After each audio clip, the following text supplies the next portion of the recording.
Good morning, good afternoon, good evening, everybody. If you guys saw the stuff on my desk right now, look at this. I got one Wall Street Journal, a business finance section Wall Street Journal, another Wall Street Journal, a weekend Wall Street Journal. So I got it. I took advantage of this American Express offer that basically gives me free print versions of either the New York Times or the Wall Street Journal. I chose the Journal because if I chose the Journal, I get YouTube too. But if I choose the Times, I can only get the Times. So I'd much rather YouTube Premium Plus Journal instead of just the Times. You know what I'm saying? But I still have a subscription to both, you know? Good morning, everybody. Ooh, my settings for a certain chat was off. Hello, Nancy. Desert Sunset, always a pleasure. Sean Nichols, good morning. I saw Jamal had to run. Still, love you, man. Righty. Do let me know we're live. I just saw your chats from before. I want to make sure that we are hot, as those in the radio industry say. I didn't even know that from yeah. I didn't even know that until I think it was last year. Like, is this mic hot kind of thing? Alrighty. Good morning, Sue Ann. Good morning. Nancy, I did respond to your email about state elections. I hope it went through. I was reviewing the Friday comments, and I saw that you were concerned if I received it or not, and I just want to make sure you knew I did. There we are. I am on a hot mic. Thank you, Sulan. All right. A couple of housekeeping things before we get started. I have a minute, right? Friday is, whoops.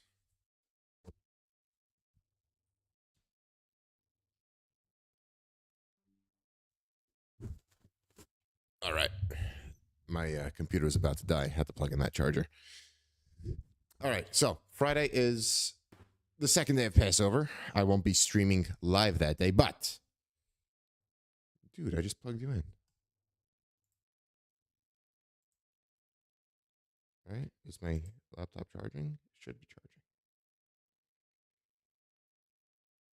Let me just make sure it's charging. I don't want to die on you here.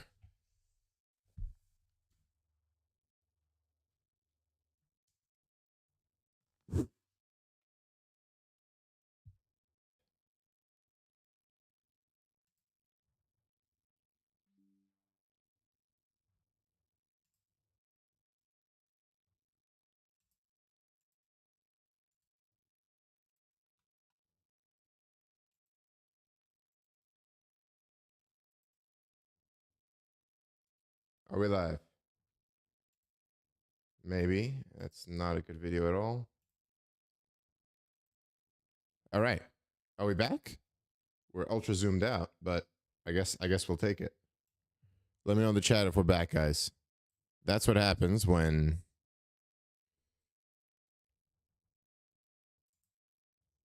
you're out black. Oops. Let me know. I think I reconnected. Sean, we're live. We're back. All right. Okay, everybody. We're back. Sorry, that was on my end. 8:07. All right. I'm going to finish up this housekeeping and then we'll get to the headlines. Good. We're still recording. All right. A little out of focus. I'm getting frazzled, but I'm back. All right, cool. First, Friday, second day of Passover, I won't be streaming live, but I'll try my best to be in the comments with you.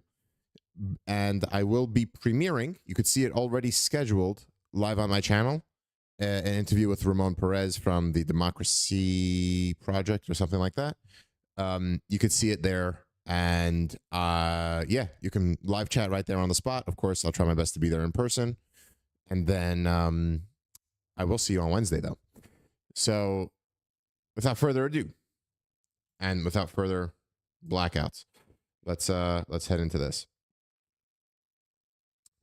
Um, I know the question was already asked last week, but BBC is reporting now that 16 minutes ago, Trump threatened to obliterate the Iran energy facilities in Karg Island if a deal is not reached shortly.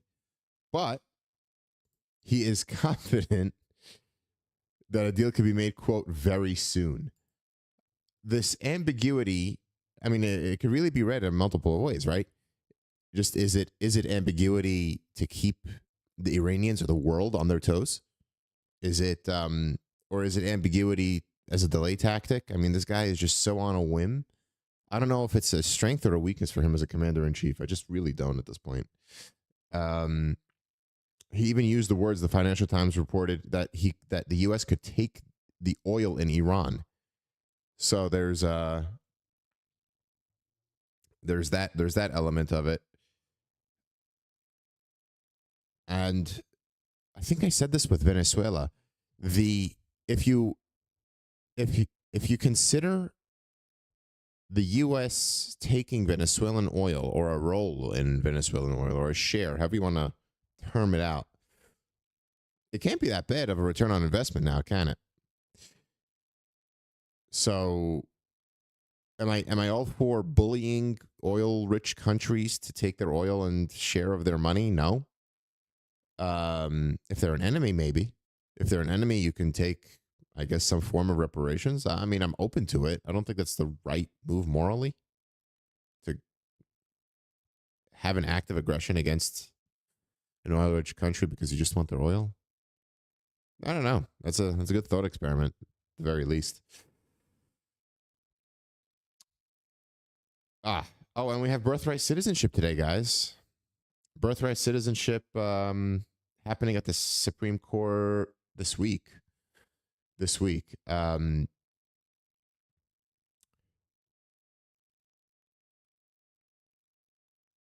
Ellie Honig on Friday on the Smerconish program asked the right question.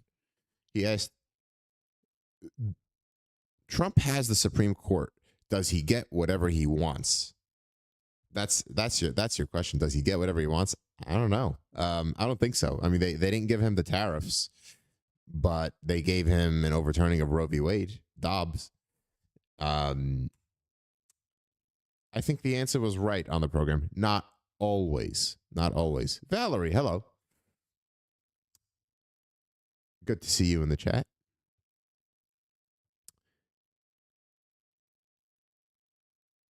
Also, back to Iran. Iran is now warning that troops will be, quote, set on fire if Americans launch ground operations and that they're ready for the Americans.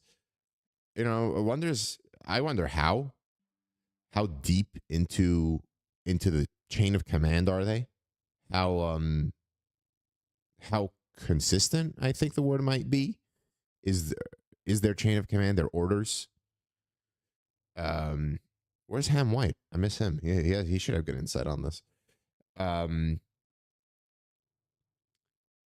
discombobulated is their army? Really, is also another because I mean, how many generals and heads and secretaries and ministers did were killed already? But I mean, is the chain of command that robust? I know that when the war commenced, I praised the Iranian form of government for being that flexible, but sort of makes me wonder who would be giving the orders in that chain of command.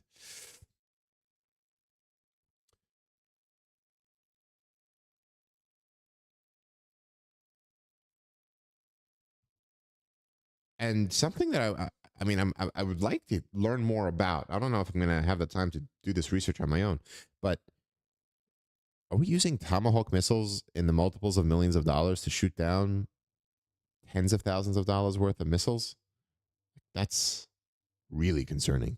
Really concerning, especially when I think Israel has the technology of David's sling, where I think they can explode incoming missiles by laser.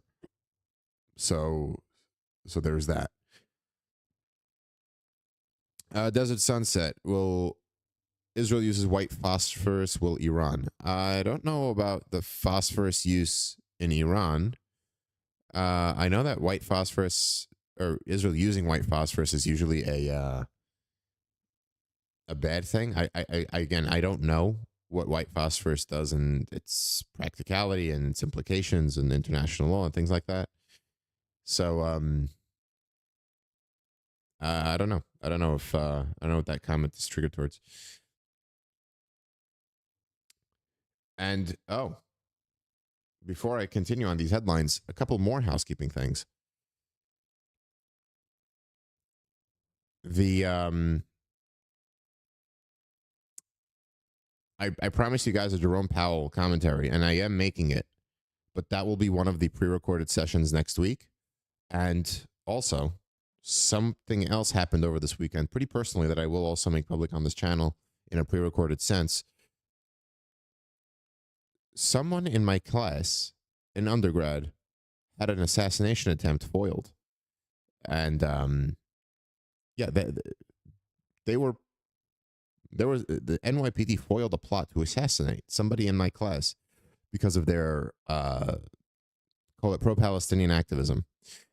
And I'm definitely going to speak up on that because myself and my classmates are not too comfortable with having somebody, a classmate, having an assassination attempt foiled at this point. Back to the headlines. I'm White. I saw you. Thanks. Good morning. And yeah, you could send that to me and I'll take care of it. Valerie, isn't that crazy? Okay. Finland is warning of drone activity. At least one of them is from Ukraine. So I'm thinking Ukraine is a NATO-friendly country. Finland is now a NATO member. I mean, Ukraine can't be sending drones to Finland as a offensive tactic, or can they? Kiev is blaming Russian electronic warfare because of the drone crash in Finland. Here's another thing, right? When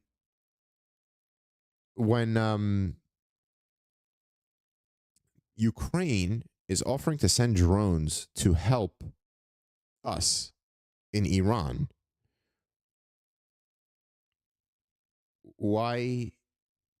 I mean, I was thinking that Ukraine was on the precipice of desperate defeat, or I really thought that they were clawing for every resource they have. How do they have enough resources to help us out? It's appreciated. Thank you, Ukraine.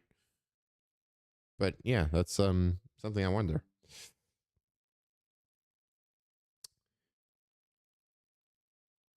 Reuters. Iran defiant as Israel strikes Tehran and drones fired at Israel from Yemen. The fact that the Houthis now entered the war, this is going to be an interesting turn because at the very least, container ships will hesitate going through the Strait, going through the Red Sea. Is it the Red Sea? I'm pretty sure it's the Red Sea. Why am I blanking out? I think it's the Red Sea. And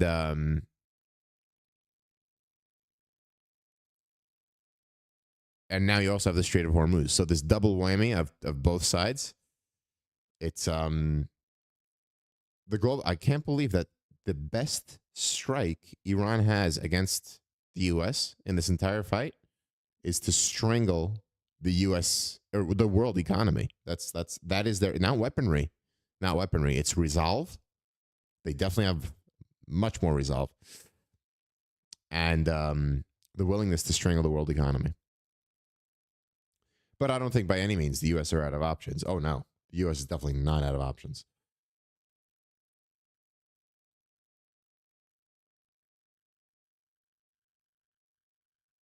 Also, something I have to look into. It looks like Trump signed an executive order to pay TSA officers.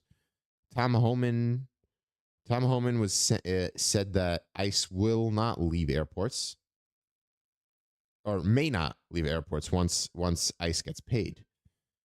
Let me see. How is it? I want to see if ICE is getting if TSA is getting paid.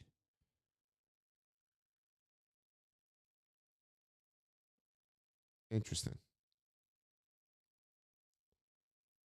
Tom Homan says ICE will remain assisting TSA until the airports feel like they're 100%. CBS News is reporting. Booker on Trump paying the TSA. Why didn't he do this weeks ago? Reports The Hill. So now I want to say, Booker has a point here, right? So, quote, as president of the United States, I have determined that these circumstances constitute an emergency situation compromising the nation's security. Trump said in a presidential memo, TSA officers are set to see paychecks as soon as Monday, today. Quote, if Democrats in the Congress will not act to honor the service of our TSA officers who are now performing their critical public safety responsibilities without knowing whether they will be able to buy food for their families or pay rent, my administration will take action. So he's dipping into emergency funds. I mean, did you see the way the airports look are horrible, horrid. Well, Booker says, yeah, why didn't he do it weeks ago? And you could also respond to Booker, why don't you just fund the government weeks ago? And then you ended up with a whole who blames who game, and I'm sure it won't turn out pretty. But when I was here on Friday reporting to you guys that the Democrats in the Senate sent off a bill to the House without funding for, I think it was ICE and CBP. And then they left for a break. They left for a break that day. And then I did not expect the Republicans to implode and not at least fund most of DHS. Now, Booker's comment now, why didn't he use emergency funding to pay TSA weeks ago? It's not Trump's fault, man. It's not Trump's fault. And the TSA is the only pressure bearing on Democrats in not funding those two agencies of the government, ICE and CBP. So there's that story. Dow futures down 300. Where's the market generally right now? That's worth checking. I'll find it. But yes.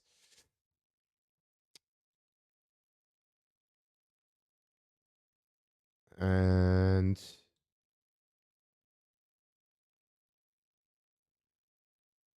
Axios, interesting piece. A pro AI PAC preps 100 million midterm blitz to boost Trump's agenda. So the polling data is so clear to me right now that the GOP and Trump screwed.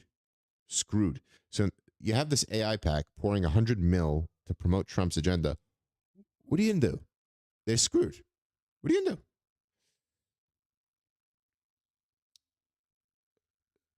Like to me, it seems like they're just burning 100 mil, just straight on fire. Vance wins CPAC straw poll, but Rubio gains steam among MAGA faithful. Let me go back to Ellie Honig's guest on Friday. The Dems are rooting for J.D. Vance. J.D. Vance would be a gift to them, not as big of a gift as Harris would be to the GOP, but Rubio is the formidable competitor. There's no question there. No question.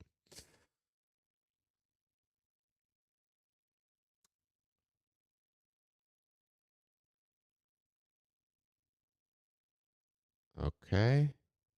Wow, look at this. Politico is reporting Iran threatens U.S. campuses in the Middle East. Wall Street Journal, Iran threatens strikes on American universities in the Middle East. Jerusalem Post, IRGC threatens university in the Middle East. The Independent, Iran war, Tehran threatens American and Israeli officials' homes in the Middle East. U.S. campuses in the Middle East, that's a different level. I mean, it's one thing to say we don't have targeted weaponry like the United States and Israel do. So we target civilian targets. That's crazy. Now they're just saying, yeah, we're going to target universities with intent. That's a different level of shamelessness. It's long been a point of differentiation between the United States and Israel, and call it the less developed nations having targeted weaponry, but saying that you're going to target campuses, that's shameless. It's shameless and disgusting, if you ask me. You know, these are institutions of education. Here in the U.S., they're more of institutions of some education and a lot of indoctrination. I don't care which way you cut it, but that's the truth. Wow.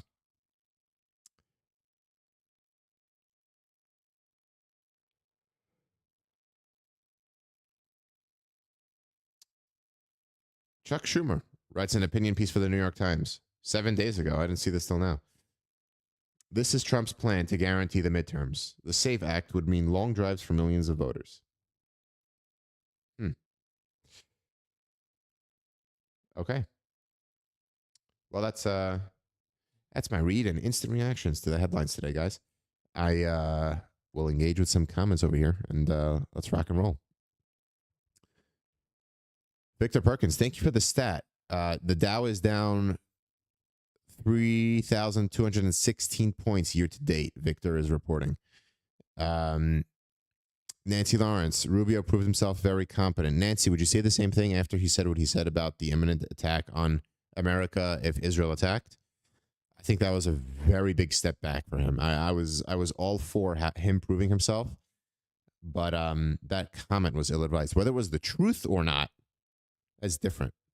That's different. Desert Sunset, Israel destroyed all the schools and universities in Gaza. That's a different point, Desert Sunset. If you're referring to, do I think Israel went over the top in their response to Hamas? I think they did. Did I think it was wrong? I don't. And this is me showing it on my sleeve. Using universities and schools as launch pads for rockets is Hamas is doing.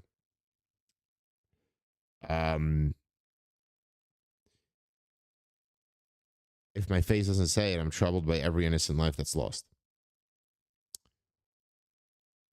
That's the unfortunate opinion I think that I have on that case, Desert Sunset.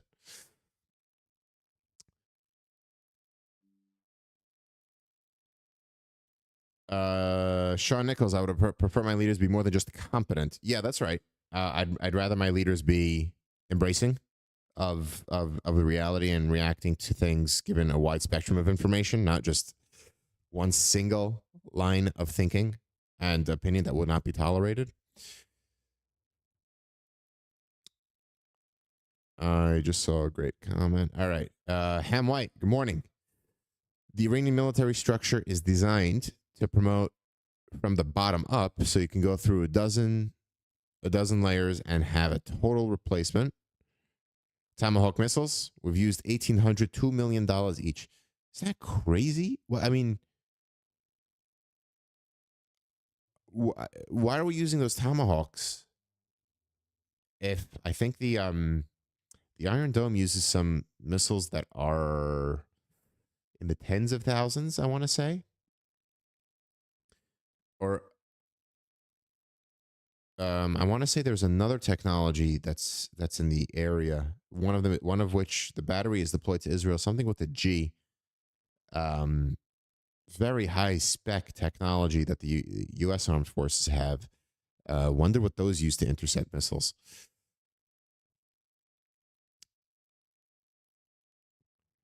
Victor Perkins, good morning. Coffee and teacups up. I actually have tea this morning.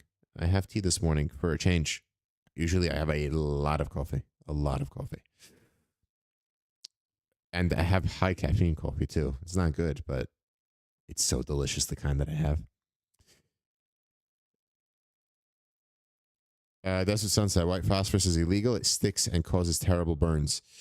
Um, yeah, Desert Sunset. I got to look more into it. I know that it's a hot button talking point, and I don't know enough about it to comment.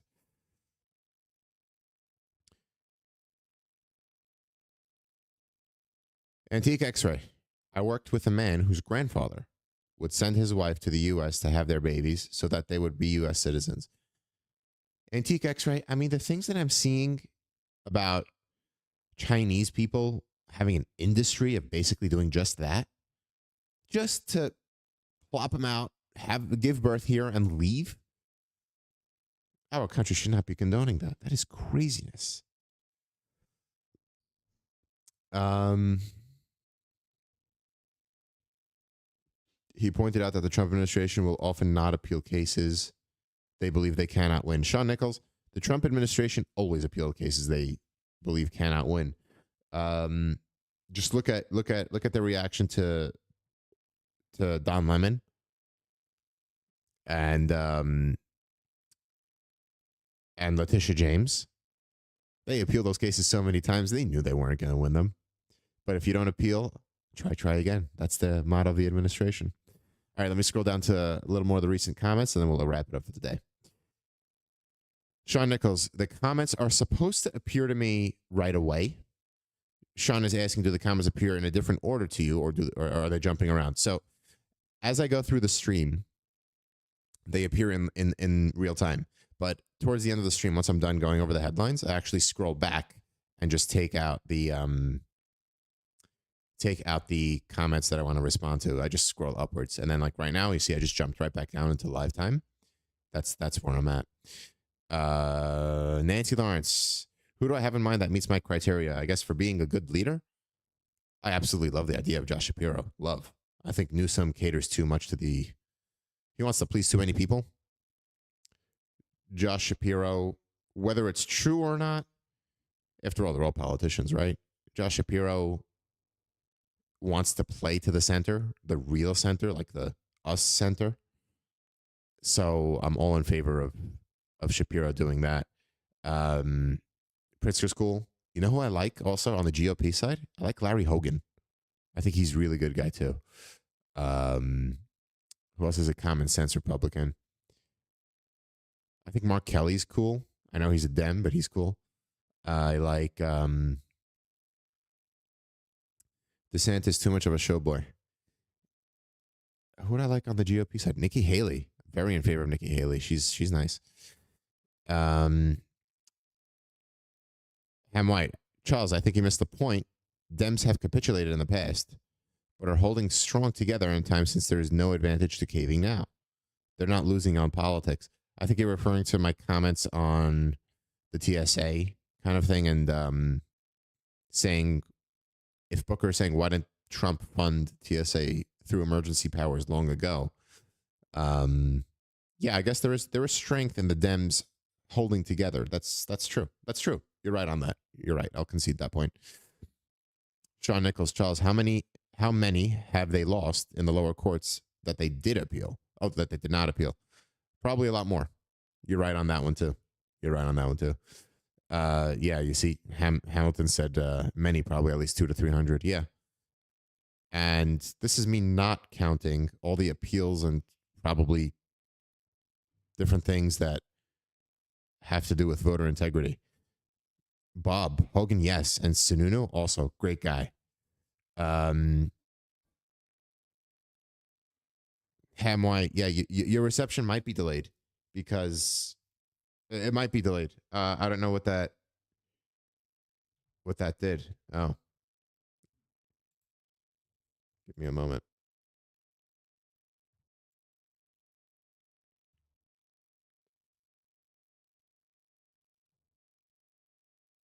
Okay, I think your guys are okay.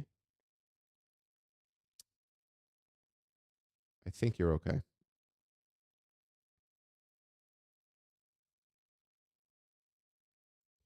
Righty, guys. So I'm gonna wrap up. I'm gonna have to see how this recording turned out. I apologize if this was mixed up in some way. I just hope. I'm gonna open up a different tab here to see where I'm live streaming. I'm gonna enter it as a participant. That little glitch in the beginning could have thrown a lot of things off in the YouTube system. So let's see where I'm at now. I'm just gonna sit here in silence. I want to see where I'm at.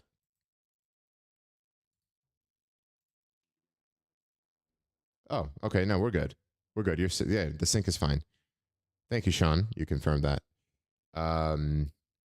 Okay. You're good.